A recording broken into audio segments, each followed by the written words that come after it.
Hey, and welcome to futurethinkers.org, a podcast about the evolution of technology, society, and consciousness. I'm Mike Gilliland.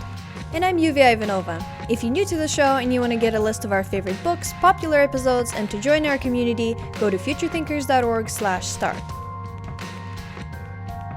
Hey guys, and welcome to episode 101 of the Future Thinkers podcast. We recently met with David and Alex from rebelwisdom. They've been exploring many similar subjects as us and have interviewed many of the same people like Daniel Schmachtenberger, Jordan Greenhall, and Jamie Wheal. So we recently had a roundtable style conversation with them about the intellectual dark web, where that conversation seems to be heading, why it needs to go deeper, and how to find cohesion and unity in a decentralized world. So here is that conversation.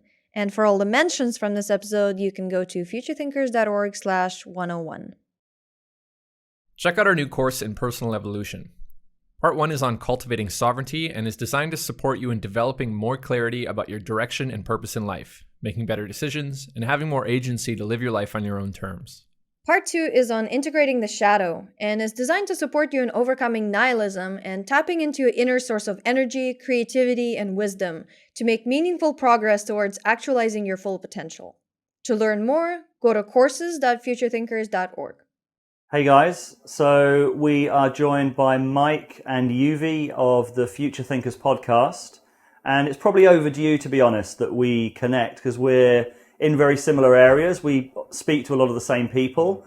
I'm really interested to hear from you guys what you've learned from those conversations and how that's influenced what you're doing, because I know that there's probably quite similar journeys, and yeah, I'm really intrigued to hear how that's been.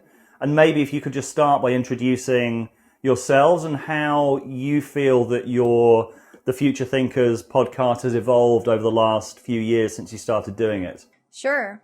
And likewise, it's we've been very intrigued by what you guys are doing, and it's been actually really nice and refreshing to see you putting out this content. I think there's a huge necessity for it. So yeah, I honestly think that the more of these conversations are out there, the better, because they need to be happening. So as far as Future Thinkers goes, we started in 2013. In the end of 2013, we recorded our first episode. And it started because Mike and I were just having interesting conversations with each other every morning over coffee. And we had a bunch of friends who had podcasts. They were mostly business podcasts. But we thought, why not start our own podcast? But that wasn't about business. It was just about us, talking philosophy with each other. Navel-gazing philosophy. Yeah, and we'd actually kind of started off doing this digital nomad thing. We read that book, The 4-Hour Workweek, and kind of used that as a roadmap for running a business, traveling. And we bought one-way tickets to Thailand in 2013. And then, So it's all Tim Ferriss's fault. It is, really. But we were interested in a lot of the subjects, the philosophical, psychedelic kind of, those weird navel-gazy subjects. So we ended up having a lot of those conversations when we had kind of bought our time back through being digital nomads. So read a lot more books, had a lot more of those conversations, then decided to start recording them. Do you guys have like a background in philosophy or anything you study at university? What brought you to that specifically? We both had actually quite a series of really challenging events happening kind of in our late teens, early 20s. A lot of deaths around us, a lot of just really challenging things. And for me, I'll speak about myself. It kind of got me into meditation, and I started to, realize the fragility of life and got into a lot more philosophical subjects, because a lot of the stuff I'd been doing at that time was a lot more related to just music and music production. I was trying to be a recording engineer. And so I just felt like I wanted to have some kind of bigger impact than just recording metal bands in a basement studio. And I wanted to travel and see the world and that kind of stuff. So that really started the adventure. For me, I grew up during the collapse of the Soviet Union. So I think just seeing the grit of the world and the problems of the world just shoved right in my face from an early childhood made me question a lot of things, made me question reality, question why, people on TV were saying one thing, but I was seeing another thing in my everyday life. And so I spent a lot of time alone. I was kind of a loner as a kid, and just spent a lot of time thinking about nature of reality. I didn't develop a formal meditation practice until later, but that was also a big part of my path. I studied psychology in university, and also trying to understand human nature, and had a lot of challenges, the same as what Mike was saying. And so I think it was just a natural progression for both of us that we came to these subjects. Great. So you both have a background in kind of inner growth work of some kind, meditation and philosophy. So what topics do you tend to cover on the show? Well, it's actually kind of blending of our two interests. Like, I'm a lot more techie, studied programming, engineering, that kind of stuff. So I really like that stuff. I was really interested in artificial intelligence and blockchain, a lot of these technologies. We haven't really been covering that stuff lately. It's been more about personal development, psychology, sociology. We're really interested in the development of society. And so we've been attracted to thinkers like, Jordan Peterson, Jordan Greenhall, Daniel Schmachtenberger, these guys who are trying to map out the territory of the necessity of evolving society. And so that's what our podcast is about, the evolution of technology, society, and consciousness. Yeah, I'd love to come back to that in a minute about, I think probably we've all of us have a sense of that there's a kind of direction to this conversation, and that we're following the thread of the conversation and where it's going. The kind of emergence of Jordan Peterson was a real kind of exclamation point in that. And we've also, I've got a sense we've also kind of honed in on some of the similar thinkers who we think have the really crucial pieces to add to that conversation. You mentioned Jordan Greenhall, or Jordan Hall as he now is, Daniel Schmachtenberger, for example, Jamie Wheal, those kind of thinkers who are probably not as well known yet as the sort of intellectual dark web thinkers, but we all think have something really crucial to add to the conversation. So just before we get into that, we'll talk a little bit about our background. So Ali and I actually met through the psychedelic festival Breaking Convention, which is the biggest festival around psychedelic science in the UK. In Europe as well? It's in Europe, yeah. At least that's what we say. Yeah. So no, it is the biggest in Europe, I think. Yeah. Yeah, and so we've had a shared interest in psychology, psychedelics, personal growth and transformation. And personally, I trained as a journalist. I worked for about probably 12 to 15 years as a journalist at the BBC and then at Channel 4. And then started making documentaries for the BBC and Channel 4.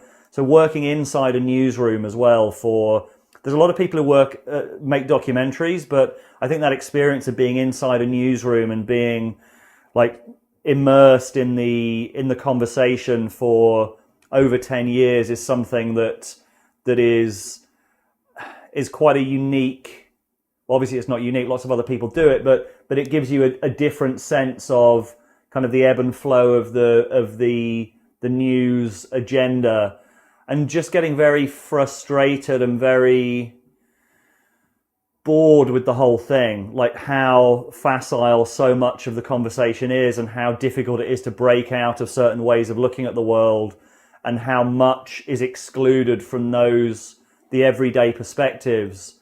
And what I really I'm hoping for from the video side of Rebel Wisdom is that we're bringing a slightly deeper lens on some of those questions, and I'm also interested to see where that goes in the future. What would a education policy or a health policy influenced by a much deeper sense of who we are as people, rather than this sort of materialist paradigm or this very transactional game A, if people know that kind of terminology, the terminology that Brett Weinstein, Jordan Greenhall often use. And that's something that I think is really interesting. That's what I sort of see going forward as the interesting area to look at if we're talking about systems change or the end of one paradigm. What does this new paradigm look like? And then just to sort of round that off, that has to go into the transformational, that has to go into the liminal, that has to go into the areas of what you might call spirituality or personal growth, and there's also not really a good language for it because all of those words are contaminated to one degree or another. So it's like, how do you have the conversation while all the terminology that you might use to talk about it has associations that kind of block so many people from hearing what you have to say. So yeah, that's why with Rebel Wisdom we run events, we run live events, and then transformational workshops to try and bring all of those pieces together. Yeah, my background is maybe not so different to yours, Mike, in the sense that I started meditating quite early on in my life. So I think I was maybe 18, 19, and I was really, I guess there's been two threads. My own personal development one was psychedelics, which is the reason I actually started meditating, is because I was fascinated by that experience and fascinated by really what it opened up. And so got quite into meditation, and then was fascinated by just the whole philosophy around the psychedelic world. So I used to spend lots and lots of times in forums arguing about free will versus determinism and any kind of subject. And that really felt like the cutting edge of the conversation to me, maybe 10, 15 years ago. Even to this day, I have a feeling that a lot of what was coming out of the psychedelic community 20 years ago onwards was still very relevant and maybe quite far ahead of its time. I see a lot of the same ideas popping up. So I got involved in, I started with my wife a meditation school in London, and also I'm one of the organizers of Breaking Convention, this psychedelic conference that David mentioned earlier, which is happening now again in August. So it's been really interesting to watch that strand grow. I think over the years, I kind of took a step back from the psychedelic world because I feel any community gets very insular and gets into a bubble, and I didn't feel like all of the interesting conversations were happening there.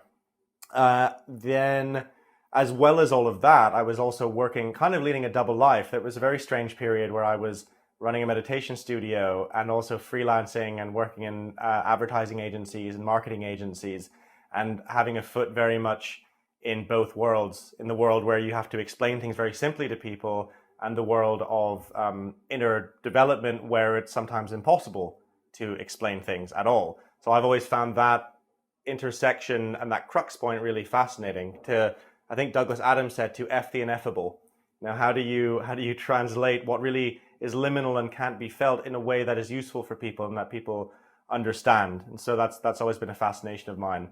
And and the inner growth work, which it sounds like all of us share, has become increasingly important. Not just meditation, but also group work and practices like, for example, breath work, or a lot of the embodied practices have become another piece of the puzzle. So it feels like, much like covering this conversation, there's always pieces of the puzzle that slot in, and then there's a kind of growing, emerging process, both on the individual level and the collective level as well.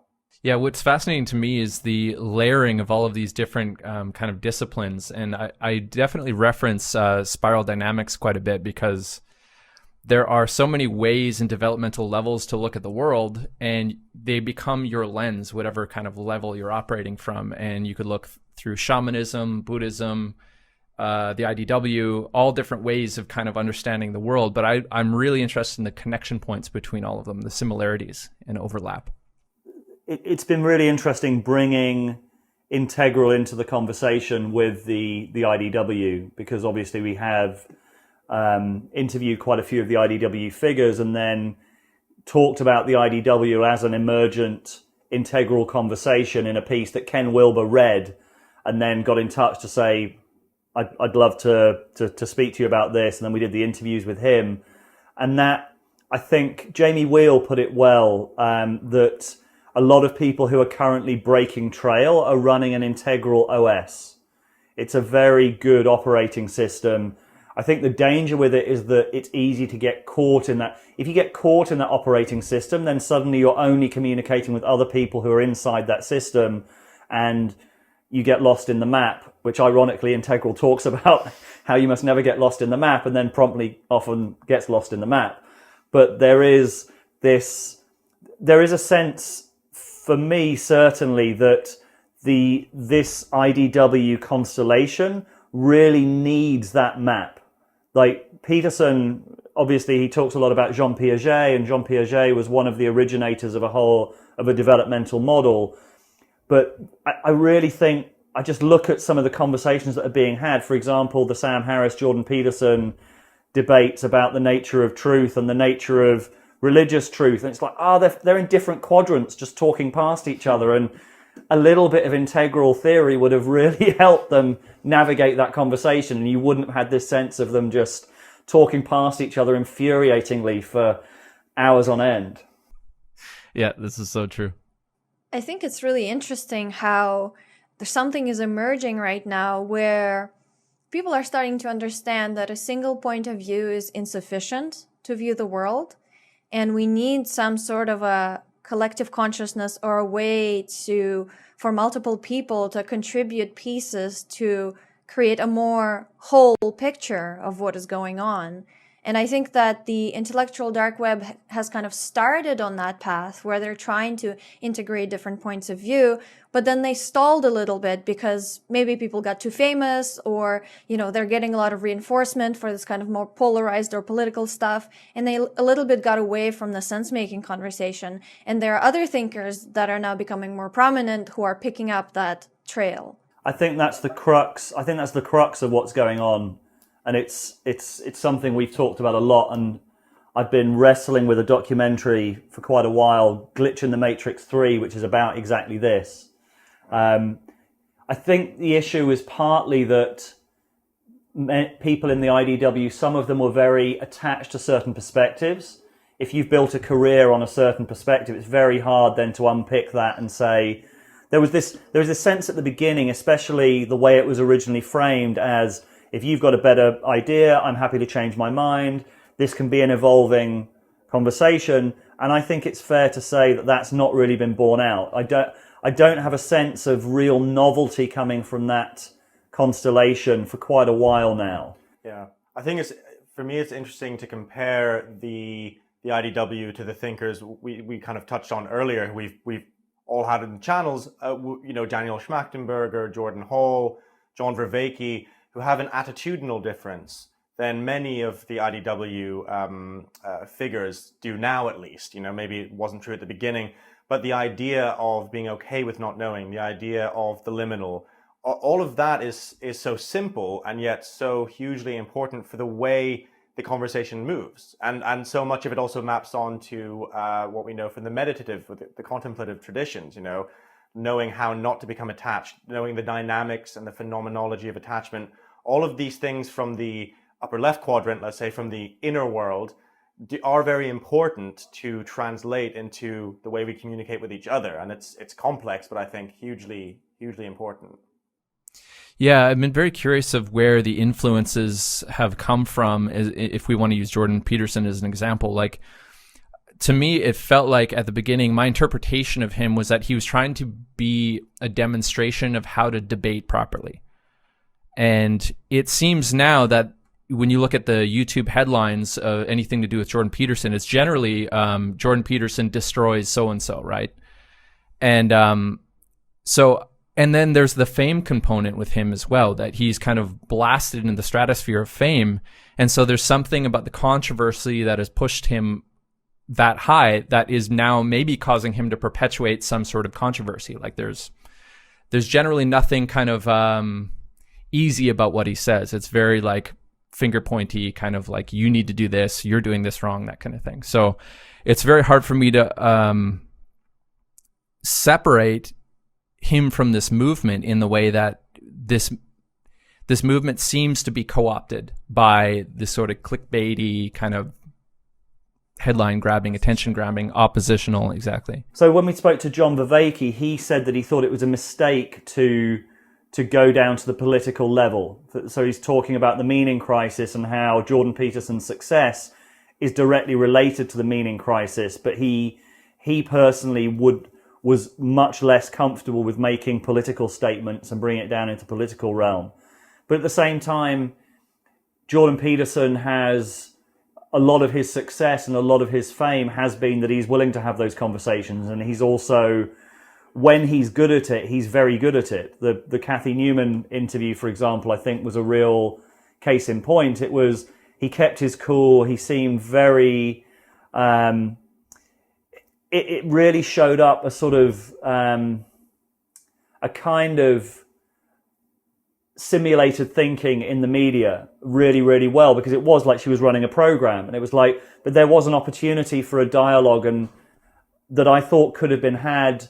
And I'd love to have seen him and Cathy, for example, have another conversation. I was actually, because I worked with Cathy and I also had done the documentary about Jordan, I was trying behind the scenes to get them to be able to talk to each other, but it was already, there was a lack of trust there, and Channel 4 News didn't want to go there, Cathy Newman didn't want to go there, Jordan did. And I see so many of the, and then I have a sense since then that he is, and he's actually talked about this himself in one of his Q&As, that he's felt a little bit of battle weariness and defensiveness coming up.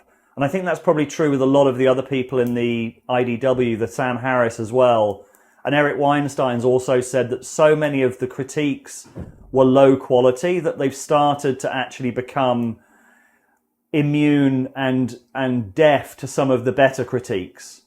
And I think that must be, it must be almost impossible if you're at that level of fame and you're getting so much critique and so much of it is actually poor, to then be able to differentiate, okay, what's the good stuff from the bad stuff. Yeah. I'm really curious of your guys' perspective on the kind of shift in conversation in the IDW. And namely, I think I heard this term from you guys first, the intellectual deep web. Why is there a necessity to switch, or what's with the new label? I don't really understand it. Ali came up with it, so.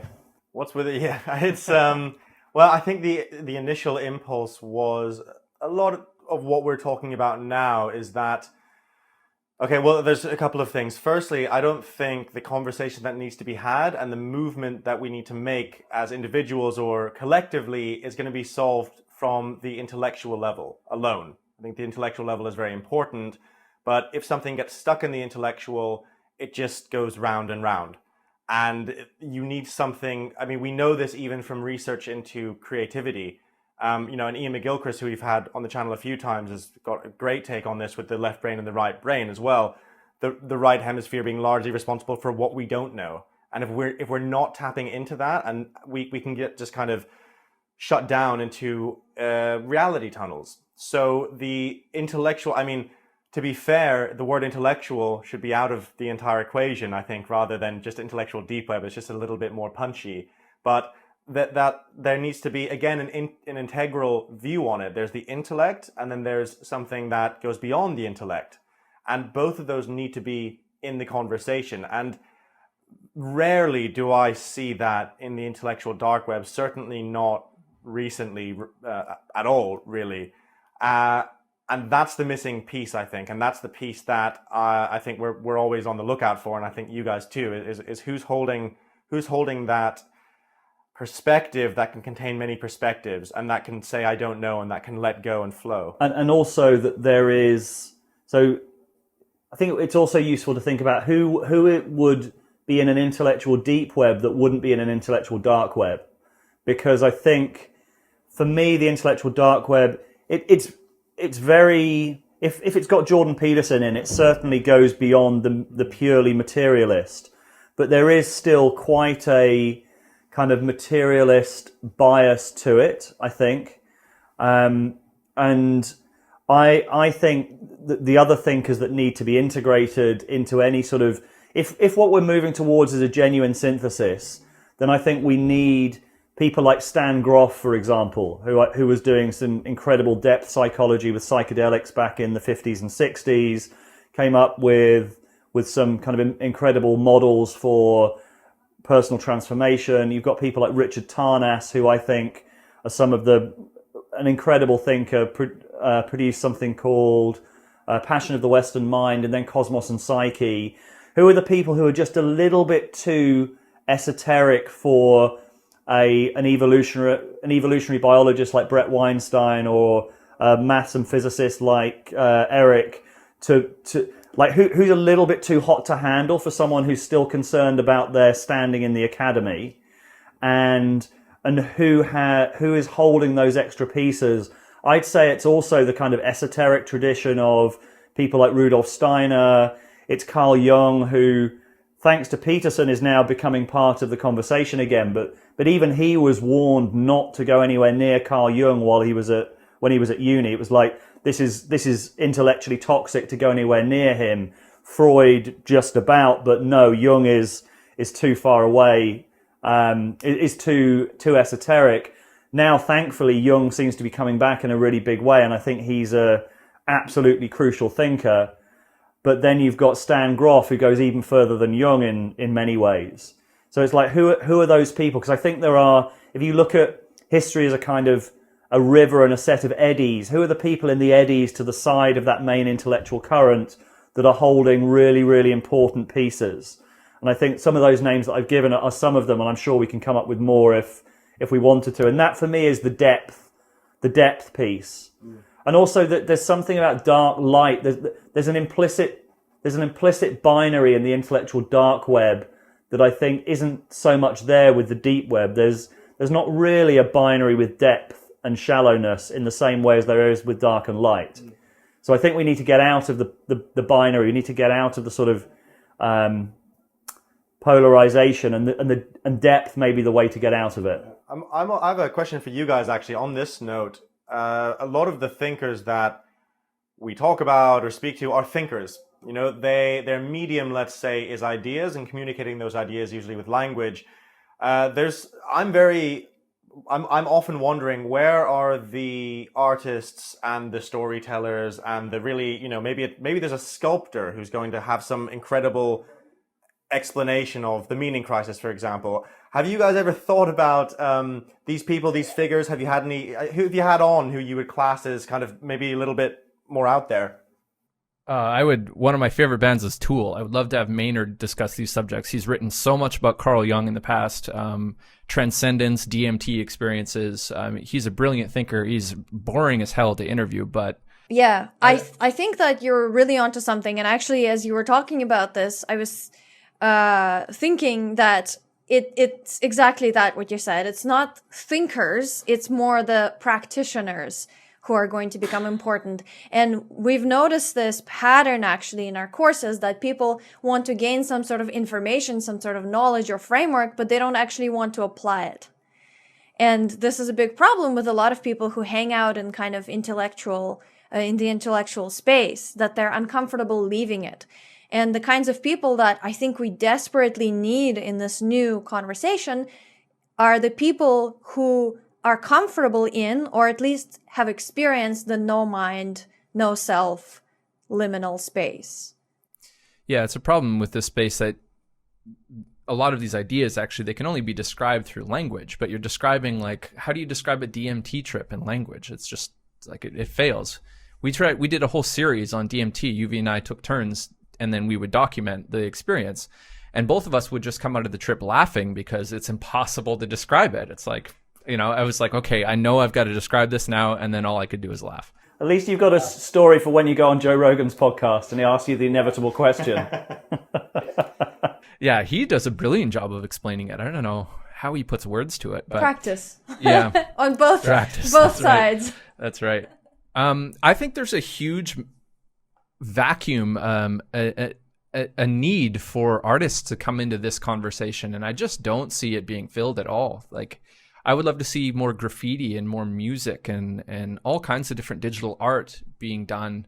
And that's something I think we've tried to do with our podcast. Like, I create a lot of the artwork for the podcast before we switched to video, and it was just an attempt to visualize the subjects, right? But I don't know why there's not more out there that's kind of more popular than it is. Well, I think it's that point that some people are just good at practice, but they're not good at putting it into words, and vice versa. And even in saying that, I see a huge need for bridging. It's like we need better integration. again, in integral terms, we need to integrate all the different faculties of the human experience that have become so separated for different cultural reasons. Yeah, so there's a band that I'm really into at the moment called Comet is Coming. And I might even post the link to the review of their latest album. And the music is the same story.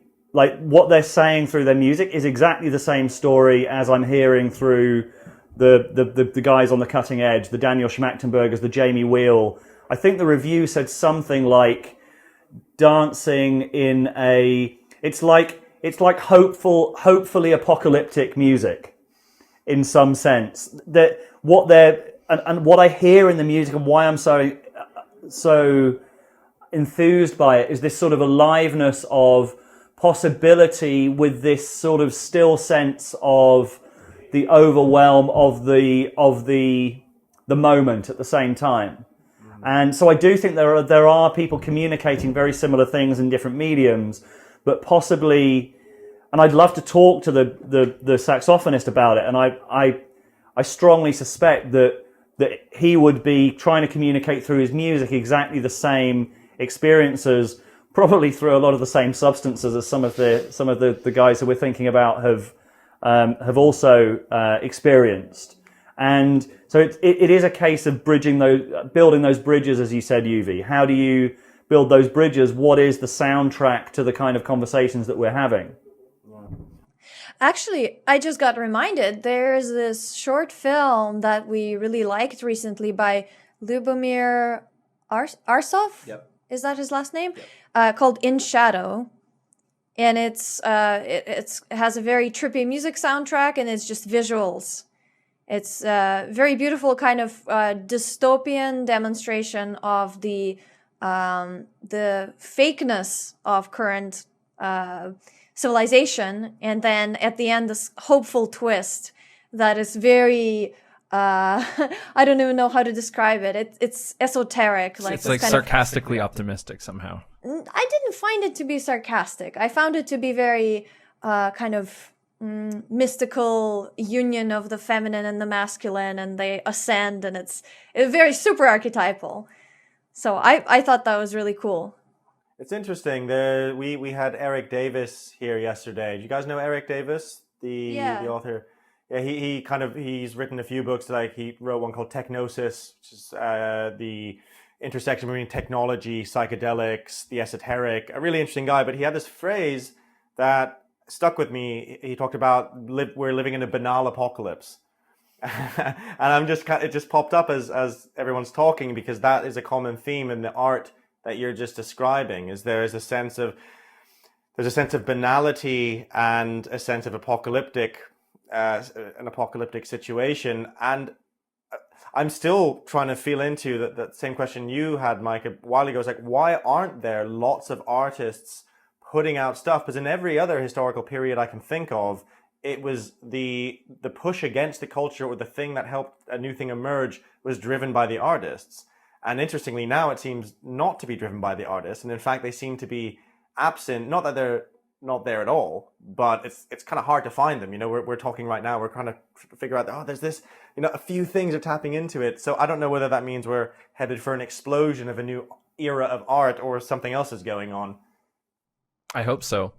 I mean, one of our favorite subjects to talk about is basic income, which is, and the reason, before I get into that I love that subject so much, is that I love art, and I love seeing art without the commercial means. And I think a lot of corporations are really good at co-opting art. The second you put something really mind-blowing creative out there, someone wants to hire you to make their explainer video.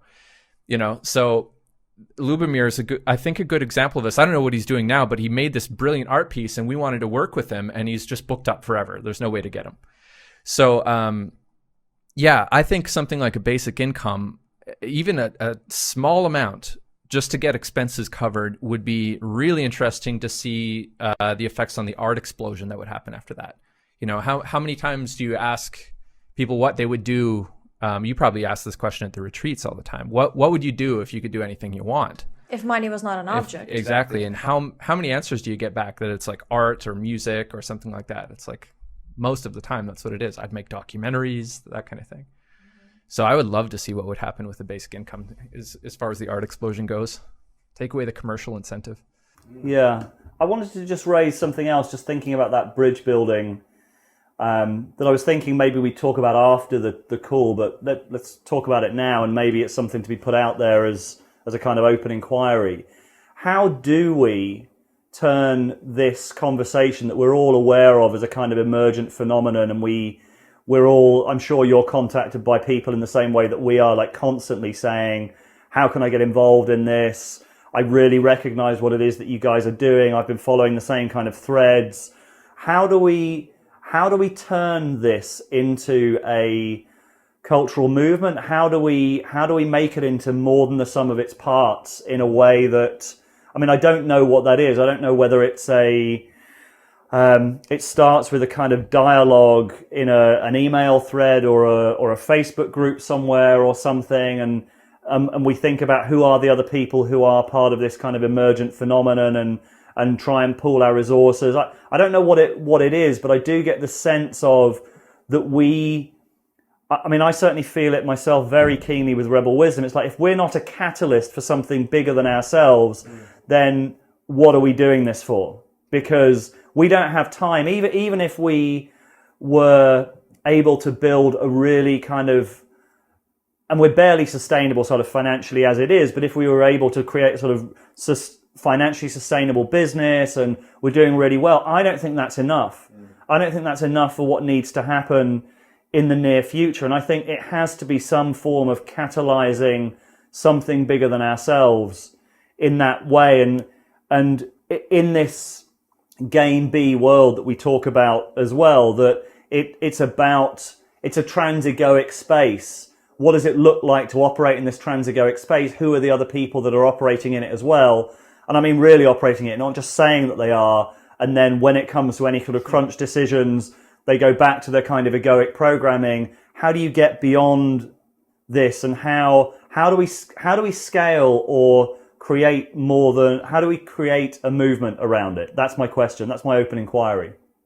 I think I have three kind of answers to that. The first is what we've attempted to do with our courses, which is about the isolation that people, who are writing those emails are asking. They want a community to plug into, but there's a lot of work that needs to be done just on your own.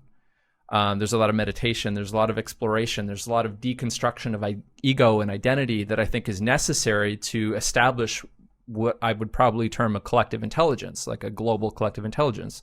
There's a lot of ways that a collective intelligence can screw up if someone, is signaling how smart they are, or, wants to be the center of attention, or is just kind of operating out of ego. So there's that initial thing that people need to do before they should even attempt anything else.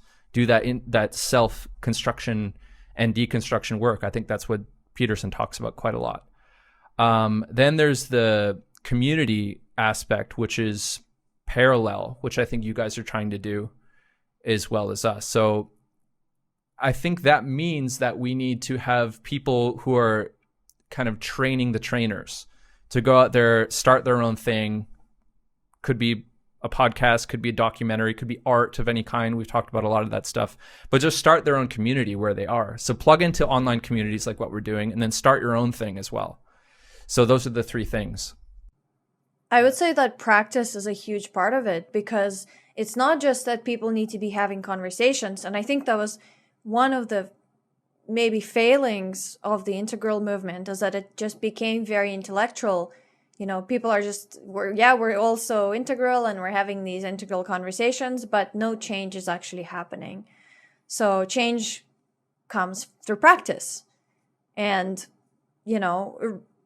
accessing that liminal space where your previous sense of self, your previous sense of the world can dissolve so that something new can emerge.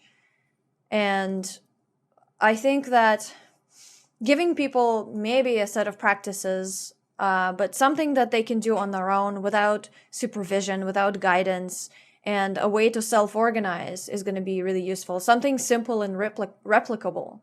Yeah, I agree with that. I think there's also a big missing piece, and one of the big reasons that it's so difficult to get us all to go kind of post-egoic and stay there and be anti-fragile in that, and not not crumble when the stakes get higher, is that we need something, some higher order purpose, which is higher than the ego, that everyone is aimed towards. And we used to have that. And I feel often in the conversation, the high level conversation, there's a lot of euphemisms for God or for the divine or for the mystery or whatever it is. And I don't think it needs necessarily to be named, but I think, Jung talked about this as well, just in terms of the ego and the self. If the ego doesn't have the self to sit within and the ego thinks it's above the self, then you get the narcissism, then you get the confusion. You need something that contextualizes the ego. But I guess the complicated thing is, how do we find that thing, or what is that thing? How do you even point people towards that thing in a way they agree to, because that I think is very important. There needs to be some sense of we are all working towards some higher purpose or to some higher, and I'm not sure what that higher purpose should be framed at, but it feels like a very important piece that's missing, because that brings humility and it also brings shared focus and intention. Mm-hmm. Yeah, I struggle with that one actually to define that for myself, because I have worked really hard to remove desire and remove ego from as much as I can in my day-to-day life. I'm not saying that's mission accomplished, and I think to a degree what we're doing with Future Thinkers, I have done it in a way that cleans the purpose of it. Like I want to have fun doing what I'm doing, and I want to affect people. But beyond that, the day-to-day, if it's not fun, it's not going to be achieved. I'm not going to do it anymore. I'm not going to work on it. If it affects people, then that's just a byproduct. And I think the fact that that's one of my first priorities cleans the purpose of it, where it's like, I'm not attached to some result. I don't need your money. I don't need your approval. I don't need your, respect. I just want to have fun and share what I'm passionate about, some of these subjects that we're talking about. I think that's kind of the same. You're more purpose driven than I am, but I think removing the desire to be something or signal something or achieve something has really cleaned the whole thing for me. So I'm not chasing after money. I'm not chasing after approval, anything like that, like I used to.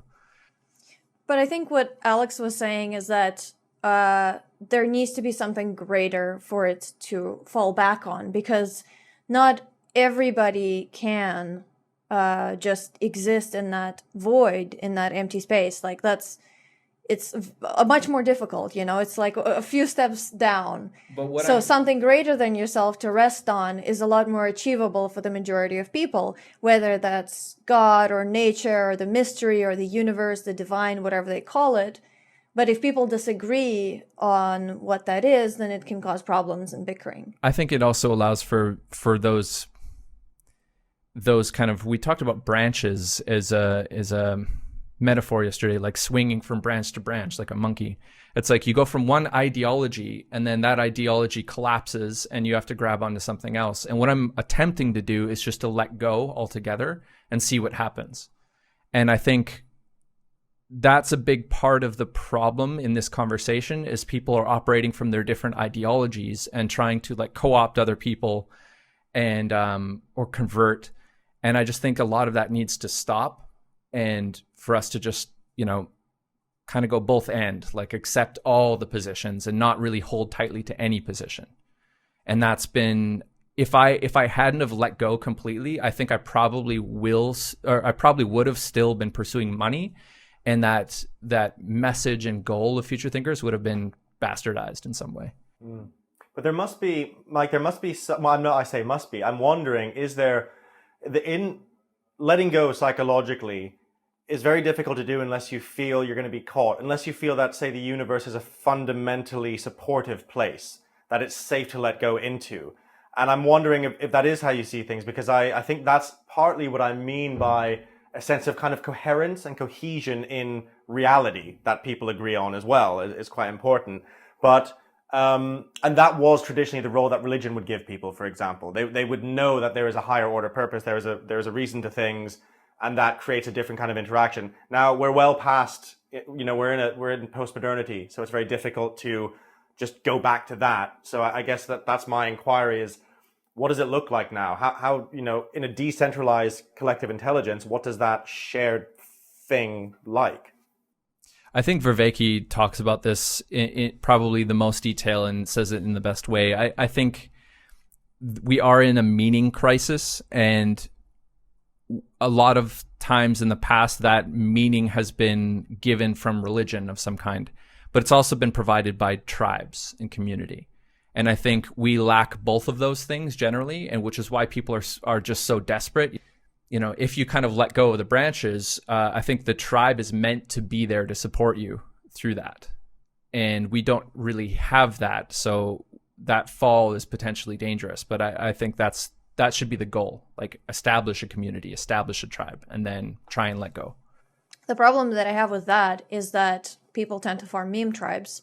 They form tribes around ideology because they desperately need a tribe. So to go back to the question of, is there some shared higher purpose? Well, because we are experiencing very serious existential risks on this planet, especially climate change, which is becoming very accelerated and very evident. I think that for the time being, that shared purpose or that something greater than ourselves could be Earth, nature. And I think that's something that a lot of people can connect with quite easily. And it's not very esoteric either. Interesting. Yeah. What do you guys think? I can answer it for myself. I don't know if I can answer it in the general. I know what it is that makes my life purposeful. I know what my particular skill set is, and I know what I have a sense of there's this kind of sense of there's the Buddhist idea of awakening, but I think there's a kind of deeper awakening, which is where you awaken, and in some sense that means the universe is way more intelligent than is almost conceivable, that you realize you kind of awaken into a place where you have exactly the right skills and you awaken in exactly the right place. That we're all sort of, and that's kind of what we're all trying to express in some sense, like this. And we all have to find that for ourselves, and we have to find that kind of awakening into the place where we're meant to be, with exactly the right history and having achieved given ourselves exactly the right skills to do what we need to do next. And that's something that we all have to come to ourselves. It's very difficult to generalize, and because when you start looking for this grand explanation, what you end up doing is coming right back down to the level of the individual and right back down to the very, almost the microscopic. I mean, the kind of clean your room is not a ridiculous place to start. But the missing piece in that I think a lot of people react against in Jordan Peterson is that he doesn't make the next step. Like, clean your room, sort yourself out first, and then you'll know what to do next. And then when you break it down like that, it almost sounds like magical thinking. And when you explain it in that way, it does sound like magical thinking. It's like, what do you mean? How can that be? When you look at the ice caps melting and the biodiversity loss, and all of these require structures to deal with. And it's like, all I can do is trust that all of the people who have been called into making that particular area of, because I'm not a climate scientist. I don't know anywhere near enough about all of these things to say anything definitive. I sense that same level of existential threat, and I think that the crisis that is a manifestation of is far deeper, and I'm interested in the sort of philosophical roots of that crisis, and that's what I think I'm personally speaking to in the interviews and documentaries that I'm making, and I know that I can do that, and that's what I think I'm meant to be doing. But all I can do is have faith that the people that are involved in those conversations are having similar awakening moments to the ones that I'm having, and I see the people around me having, that will be the thing that gets, if not all of us, but at least as many of us as possible through what is to come. Does that speak to that question or not? Yeah, it does. It inspired the next train of thought here for me, which is you mentioned Peterson saying just clean up your room, and that kind of like, okay, what's the next step?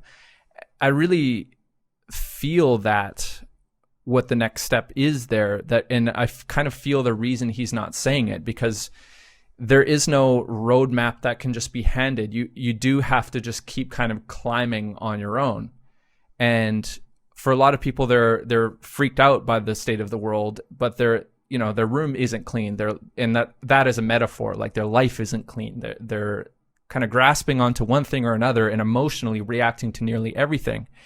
And there's something about that in the way our society converses and tries to make decisions collectively that is causing a lot of problems. Like, the reason we can't collectivize, solve some of these problems, make policies that at least try and work towards reversing climate change. And that's just one example. Like, we're just not collectivizing and having productive conversations. And I think the IDW is attempting to show people how to have productive conversations again. So there's something about sovereignty, individual mental sovereignty, that is important here, where I feel like if you're looking for meaning in these different things, like meaning in it as in I must contribute to the world, I must change the world, and it's like you haven't done that individual quiet work of cleaning your room, cleaning your life, then you're not going to be prepared to make the right steps in the world. You might be responding to some sort of internal lack or fear, and you're going to be taking actions that aren't necessarily going to be the right thing for the world. So that's why I think it's kind of self-evident in what he's saying, what the next step will be. It's like there's so much work to be done individually, and then the path, every next step lays itself out for you as you go.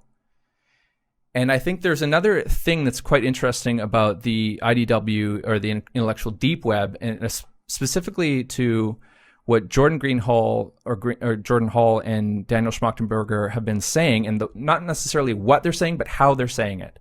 It's like they've climbed this mountain, this intellectual mountain, and have surveyed the landscape, surveyed the mountain that they've just finished climbing. And there's a lot, the rest of us are still climbing. And we're trying to figure out how to get there. And I'm not saying there's a plateau and it's done. Like, they're still climbing as well. But it's like they've turned around and are shouting instructions at us. But those instructions are not really helpful in the position that people are at generally. They don't necessarily need the survey of the landscape. They just need to be told, keep going, and this is climbable. You can do it. Like, when you're climbing, you're just worried about the next step. Just keep going, the next footing. It's almost like they're describing the landscape that's up ahead, but you don't need to know that to get there. Most people don't. Yeah. And I think that's one of the reasons Peterson's been so successful, is because he has surveyed the land, and he's not really shouting back these detailed instructions at people. He's just saying, take the next step, clean your room, do that next thing, because people are so lost and they're basically stuck at their base camp and not moving. So he's just saying, start climbing again, start climbing. And I also want to just throw something more in here, just in case people are watching this and haven't seen much of Peterson's stuff, because you can't break down. Like, if you watch the Maps of Meaning lecture series, compared to his 12 Rules for Life, for example, which I have to admit I haven't finished reading, the Maps of Meaning lecture series is an absolute tour de force. It's an absolute masterpiece of a coherent in theory of everything, similar to echoes of Ken Wilber for me, in the kind of the breadth and the attempt at linking together all of these kind of mythologies and stories into a coherent framework. So it's not that all he's offering is sort of clean your room and do the things you can do. There is a much broader vision that I don't think as many people as I would like are aware of. But yeah, I just wanted to sort of throw that in there. Just I give a little shout out to the Maps of Meaning series. Yeah, it was awesome actually. It's what got me into Jordan Peterson as well. I wanted to speak to the sovereignty piece, and I think that it's an extremely important process and practice coming into the world that we're living in now and for the future. So sovereignty, as in having an internal compass, having internal authority for where you're going, instead of looking for some external person, authority figure, system, map to tell you what to do and where to go. Because the ground is shifting beneath our feet. even the authorities or so-called authorities don't know where they're going. They're just doing their best. And the people who seem to be making the most sense are in fact operating in that liminal space where the ground is constantly shifting underneath their feet. And I think that that is maybe the most useful thing that people can do, is find their own internal compass so that all they really need is for somebody to just encourage them and say, keep going and this is doable, and nothing more. They have to figure out everything else by themselves. And I know that's extremely harsh and it doesn't land well with a lot of people that we try to tell this to, but I really deeply think that it's what's necessary right now. And yet, if you look at the hero's journey, that is every story. It's the space of going from dependency and a lack of agency and a lack of sovereignty to having to make the choices for yourself to decide, who am I? What kind of person am I? And the hero or heroine makes those choices, and then they are someone else at the end. Yeah. And continuing with that metaphor, there is usually in the hero's journey that wise character that hands the tool, the sword, the map, the ring, whatever, to the hero that allows them to cross the threshold and achieve their goal. But it's never like a full map. Yeah. Yeah. True. And that's another sort of jumping off point, but I've heard it said many times, where are the elders? Yeah. Our elders have not gone through what we've gone through. They were not born into the internet. They were not born in the transition of the internet. They're barely keeping up with what's going on. And things are moving so fast that they'll never keep up. So we're in need of new elders. Like, we basically have to be this internet generation, or the millennials. We have to kind of establish a system in our own ranks to kind of push people through wisdom to be the elders for the next generation, because we're basically in that crossing the threshold state. There's just no one who's mapped this territory ahead of us. Barely. I mean, some people are, but they're barely older than we are. Is there anything that you guys wanted to say before we wrap up? Maybe give a shout out to your course and the fact that you are providing some of these tools that we've talked about. Yeah, sure. Well, the courses can be divided into two parts. There's sovereignty, so how to get clarity in your perception, your sense making, your agency. There's a lot of stuff to do with deconstruction of the mind in that one.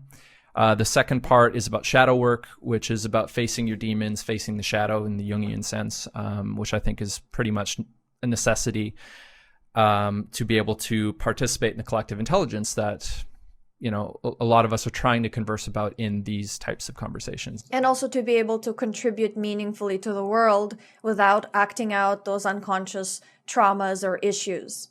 Yeah. That you can find at courses.futurethinkers.org, and then our podcast just at futurethinkers.org. Yeah, and we're also planning some retreats that are going to be probably in Bulgaria or Portugal to start, and then who knows where else. That put these things into practice and create the in-person community for people to be able to participate in this work. Great. And you guys, I know, are doing these retreats. Yeah, I'm really. I was hoping to talk about that a bit. Well, come on one, and then you'll definitely have more to talk about. Yeah, yeah, we'll do a cultural exchange. Yeah. The men's work we've been doing for quite a long time, since we set up our own men's group. Found it really useful, and then expanded that out into firstly day-long workshops, and then a whole weekend based on the hero's journey. That I genuinely think it's about as powerful a 2-day process as there is out there. Having done a lot of this kind of work for quite a while, it really gives people an opportunity to a real opening to make changes in their lives, which is ultimately all we can do, is create a kind of a space for people to make the changes, because it's then up to them to put them into practice. But it's also in the retreats, it's about empowering the guys to create their own men's group, to support each other afterwards, to use that space to catalyze, to empower them to support themselves, which is all we can do, really, I think. Very cool. Yeah, we'll definitely come to those. Cool. Great. It's been a real pleasure, and I look forward to the part 2 and seeing where this conversation leads next. And I'm sure we'll be, both of us will be kind of interviewing whoever the next people to surface in this evolving conversation, wherever they come from. Yeah, thanks guys, it's been really enjoyable. Yeah, this has been great. All right, that's it for this episode. For all the mentions and links from this episode, go to futurethinkers.org/101. And if you want to stay up to date with our latest episodes, blog posts, or news from Future Thinkers, join our mailing list at futurethinkers.org/mailing list. To meet like-minded people, join our Future Thinkers Discord community. Go to futurethinkers.org/discord. Check out our new course in personal evolution. Part 1 is on cultivating sovereignty and is designed to support you in developing more clarity about your direction and purpose in life, making better decisions, and having more agency to live your life on your own terms. Part 2 is on integrating the shadow and is designed to support you in overcoming nihilism and tapping into your inner source of energy, creativity, and wisdom to make meaningful progress towards actualizing your full potential. To learn more, go to courses.futurethinkers.org. Don't forget to subscribe and hit the bell icon to get notified of new videos. You can also follow us on social media to stay connected. If you'd like to get a t-shirt like the new Make America Think Again, go to futurethinkers.org/store. If you like what we do and you want to help us make more podcasts and videos, consider donating or becoming a patron at futurethinkers.org/support. Also visit our sponsor Qualia and use the coupon code FUTURE to get 10% off your purchase.